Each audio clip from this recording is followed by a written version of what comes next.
Welcome to the Silent Thinking Podcast, a space to slow down, breathe, and reconnect. Today I'm reading from Walking the Path, A Leader's Journey by Dr. Keith McNally, a reflective story about the inner journey of leadership. Just listen and let the stillness support you. The story continues. It was the day before John's birthday, and 2 days before, he, Liz, and Penny and Benji were to set out on their adventure. Liz stopped by John's house. She knocked. Within a minute, John's mom answered and invited her in for some tea. "Hello, Liz," John's mother said. "Good to see you. Come in and have some tea with me."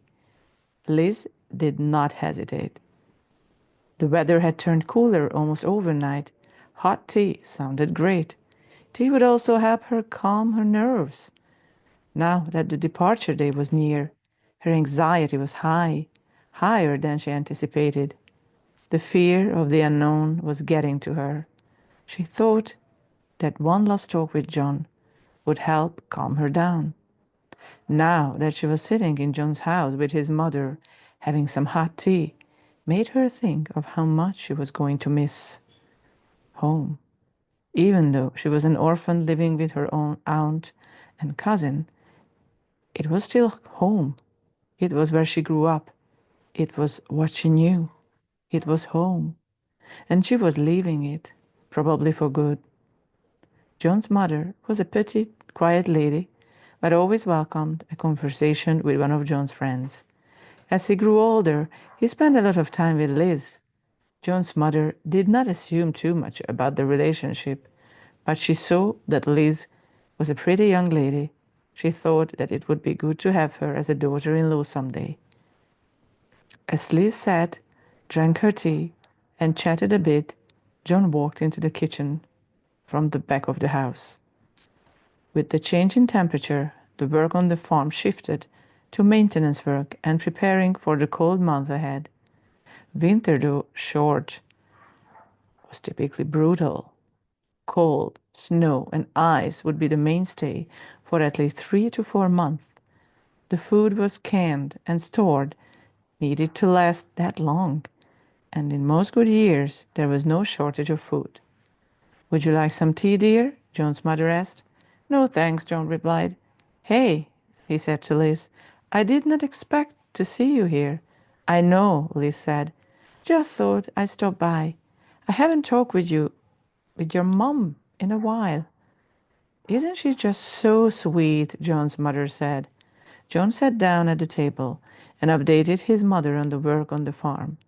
In all of the conversation, John's mother never once mentioned that John had a birthday tomorrow. Liz decided to bring it up. "Don't you turn 18 tomorrow?" Liz asked. "Oh my, that's right," John's mother said. 18, John's father said, walking into the kitchen. "John has a birthday tomorrow," Liz said excitedly. "Oh yeah," John's father said. "That's right. You will be 18. Almost time to take over the farm, eh?" "That's right, Dad," John said, trying to sound enthused. "Well, I want to talk to Liz for a bit. I'm going to walk her home." "Wait," Liz added, "are you going to have a party tomorrow?" "That sounds like a great idea," John's mother said. "What do you think, hon? A party?" John's father said, "Sure, if he wants one. But aren't you a bit old for a party?" "Never mind, Dad," John said. John left the table with Liz trailing behind. "That was weird," Liz said after they reached the street. "What?" John asked. "That nobody remembered it was your birthday," Liz snapped. "And that they were not planning some type of party. Even my aunt believes in celebrating birthdays every year. That's the few times I get to spend time with her."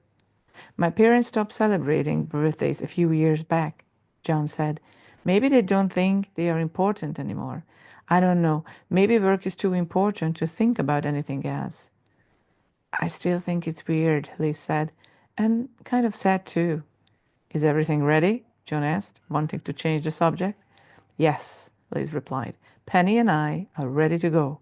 We will meet you at the treehouse the day after tomorrow. just before sunset. Great, John said. Jose will meet us there too. We have to wait on him. He's letting us have Bessie to help with carrying the extra food and supplies. With that, they talked a bit more. John saw Liz to the front door of her aunt's house. He smiled and said goodbye for now. Nothing special happened on John's birthday. Although disappointed, he was not surprised. He spent most of the day alone, thinking and reading. Of course, with the adventure starting tomorrow, there was a lot to think about. What concerned him, however, were the words in the journal. Everything that he was thinking and feeling at that moment were written almost 70 years ago. How could Juan, Jose's great-grandfather, know exactly how John would be feeling on the cusp of taking the very same adventure? He was leaving his own family behind, never expecting to see them again. Would John also return someday? Would he tell people that you could cross over the mountains? Would people believe him? The only difference was that John was bringing close friends with him, plus a dog and a horse.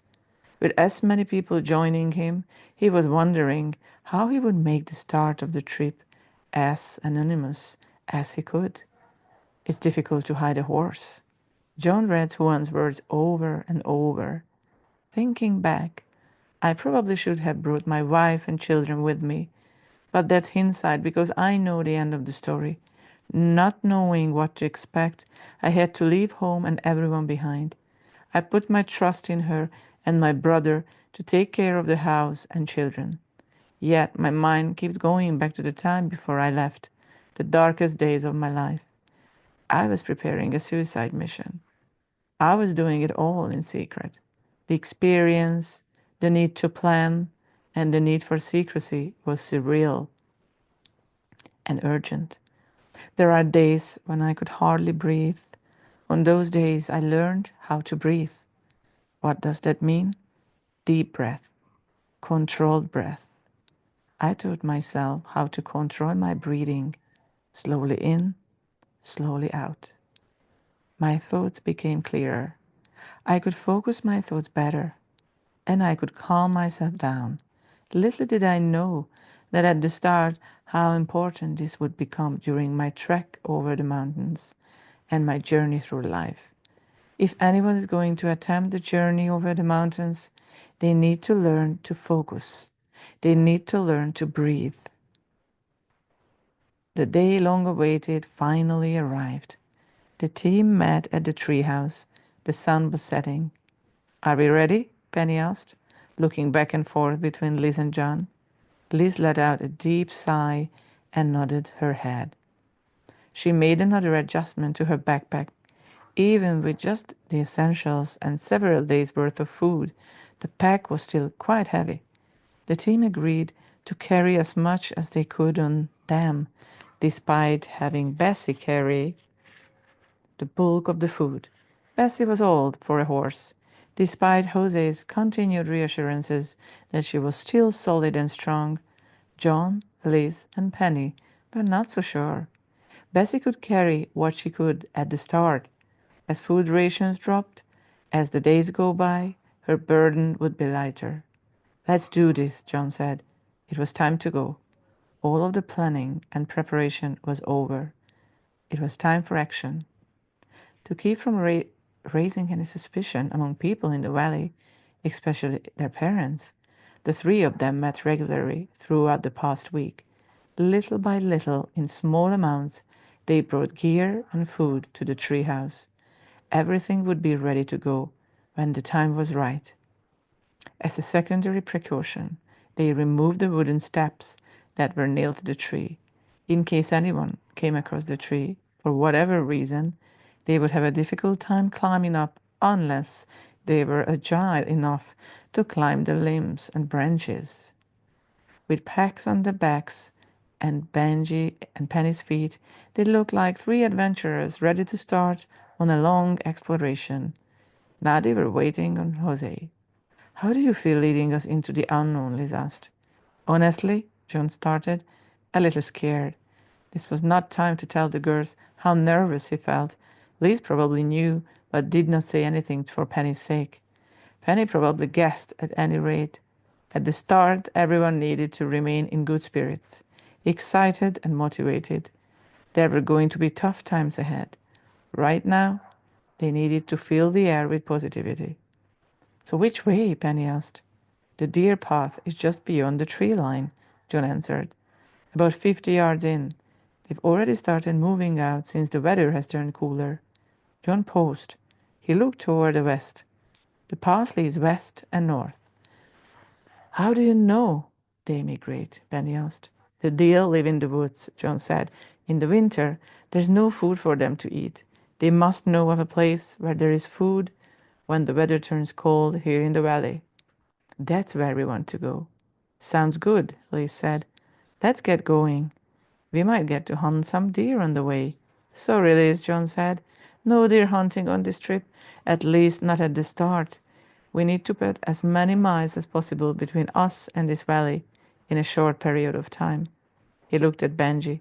If Benji can find rabbit, as good as Penny said, then we can have a hot meal every once in a while. But cleaning a deer will take up too much time. We need to move as quickly as possible.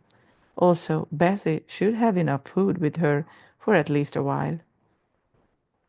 They were getting restless as they waited for Jose and Bessie. But their anxiety was soon put at ease when they saw Jose walk out of the tree line directly ahead of them. With the sun setting, Jose walked as quickly as he could until he was face to face with the group. Where's Bessie? Liz asked. She's a little ways in the tree line, Jose asked. I could not risk being seen, so I took a long walk with her today. We stayed about half a mile in. I have her tied up. Jose looked the group over. It looks like all of you are ready. We are ready, John said. Well, Liz said, let's get on the other side of the mountain. Then let's get going, Penny said. She pulled on Benji's leash. In one accord and with one purpose, the four companions started off with Jose leading the way into the woods. Once they met up with Bessie, they said goodbye to Jose.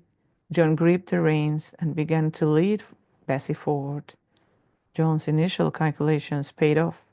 There was a clear deer path heading west and then northwest. The path led into the mountains. As they walked on, the air turned noticeably cooler. But with their packs and making a quick pace, the cool air refreshed them for some time. When the sun set, John decided it was time to set up camp. They were well beyond the edge of the forest. He was almost certain that no one would follow them deep into the mountains. And even if they tried, by sunset they would turn back. With that thought in mind, he said that it would be okay to make a fire. They could be warm for a while before going to sleep in their tents. As exhausted as they were, sleep came easy.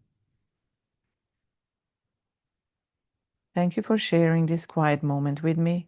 If this brought you peace, please subscribe to my YouTube channel, like the video, and share it with someone who might need a little stillness too. Until next time, keep listening inward.